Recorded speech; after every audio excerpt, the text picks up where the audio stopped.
Les coranistes sont-ils des koufars? On les accuse de rejeter la vérité, de faire partie des égarés, mais si c'était justement parce qu'ils refusent de la recouvrir qu'on les dénigre autant? Un coraniste, ce n'est pas quelqu'un qui rejette tout, c'est quelqu'un qui se méfie de ce qu'on lui impose sans réfléchir. Il ne dit pas « je prends le Coran et je ferme tout le reste ». Il dit « je prends tout ce qui m'élève, mais je passe chaque chose au filtre de ma raison ». Il sait qu'il y a du bon et du mauvais dans l'histoire, dans les traditions, dans les sciences et même dans les hadiths, et que sa responsabilité, c'est de faire le tri. Il refuse de suivre parce qu'on lui impose ou de déléguer sa foi à un groupe, un imam ou un récit.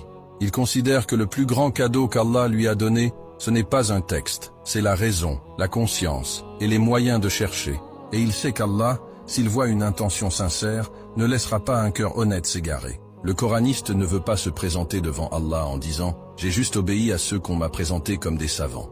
Il veut dire « j'ai lu, j'ai douté, j'ai étudié et j'ai choisi en conscience ». Il sait aussi que les générations d'avant n'avaient pas ce qu'il a aujourd'hui. Il ne les juge pas, mais il sait que nous n'avons plus les mêmes excuses. Internet, manuscrits, traductions, débats, outils linguistiques. On a un accès quasi total à l'information. Alors la vraie question c'est, qu'est-ce qu'on en fait? Être coraniste, c'est refuser que la lumière soit voilée par l'habitude. C'est prendre sa foi au sérieux.